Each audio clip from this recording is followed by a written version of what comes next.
My name is Michael Capo, and I've been a member of the Appraisers Association of America since 1976. I'd like to welcome Michael Capo here to our Masters series. My name is Sebastian Clark. I'm a board member and I'm on the membership committee as well. Michael, you and I have known each other for nearly 20 years. Welcome. Thank you for having me. So, how did you become an appraiser? Well, I'm from an antique dealing family, and my dad was one of the original members of the Appraisers Association of America. Probably in the late 40s he became a member. When you started, what was it like? Well, I was sort of recruited during a period where the association was changing, in that there were spheres of influence. There were the dealers, there were the auctioneers, and we had a couple of academics. Some of the old timers from New York, the dealers, Abe Kessler and Ralph Levy, they thought they would have some young blood, and I was it. And how long have you been a member? Evidently over 40 years. I'm trying not to count that high. Tell us about the most unusual object you ever worked on. Well, there were several unusual objects. I appraised a voodoo box that came from the Steinway estate. When I say a voodoo box, it was a small box that looked like a traveling trunk, and when it opened, there was a baby doll in it made of, hopefully, animal skin and wax. Some decades ago, I was offered the Mona Lisa by a woman in Utah. And I said, well, you know, there is a Mona Lisa, and it's hanging in a museum in France. And her response was, that one's not the original. I have the original. So I opted not to appraise the Mona Lisa. I think the biggest feather in my cap as far as appraisal arts is the chair I appraised for Clem Conga, who was the curator of the White House and the State Department. During the Reagan administration, there was discovered in Pennsylvania a single armchair by an itinerant Irish cabinet maker, William King.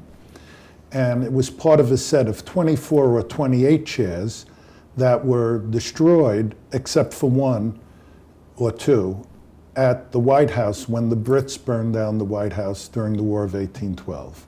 And President Monroe retained this Irish cabinet maker who was also an undertaker. This is during a period of time when no article of American furniture had brought six figures yet. And I purchased a wing chair at Sotheby's for $92,000. So for a moment, it was the world record for a chair. Now, clearly, anybody would have worked for the White House, but Clem contacted me, we knew each other. And probably because I had participated in the purchase of an important piece of furniture, which was seating furniture, he retained me to appraise the chair that they found that was part of this original set. Wow. So one of the things I love about being an appraiser is no 2 days are the same. What is one of the things that you really love about being an appraiser? The depth of knowledge never stops. Every day you wake up, the world has changed, prices have changed, and you can always learn something. I think anyone starting out, particularly younger people, should be attracted to what they want to learn about, what they enjoy, and once they get to a certain level of discipline in that particular area, whether it's barbed wire or stamp collecting or American furniture, it could transfer. I started as an American furniture specialist, but over the years, I became something of a generalist doing estate appraisals. I still think there's a great deal of status accompanying the membership. We are thought to be, and I believe we are, an elitist group of members. Along with the camaraderie, along with the shared information, along with the networking, it was the status. We proudly put the logo on our door of any antique shop the dealers owned. We would put the wise old owl on the door, the Appraisers Association of America. What changes have you seen in the Appraisers Association that have made it far better to be a member? In the day, when I was a kid, so to speak, and I would run around with my dad prior to the internet, he had a station wagon. And in the well, which was where the spare tire was, he carried a Balafi catalog, a Fieldings, a Benezet. You know, today we have the internet.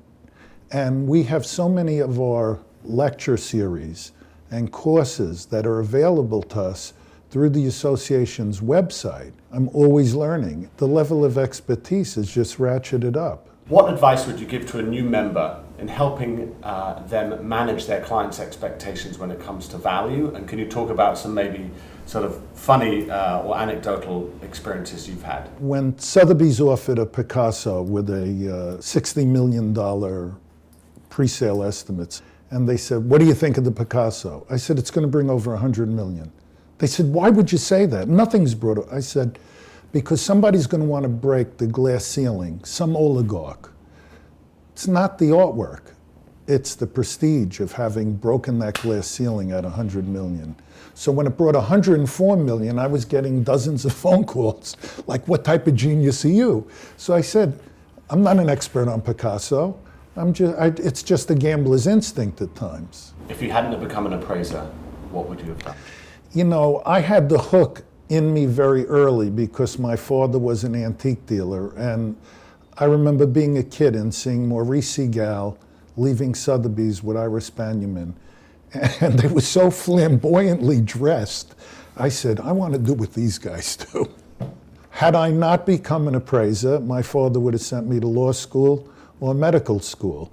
But I always wanted to be a dealer, and I actually threatened an appraiser, and I actually threatened my dad to drop out of high school and just go to work for somebody else. I worked for Matt Schutz, but he convinced me to go back to Bronx Science.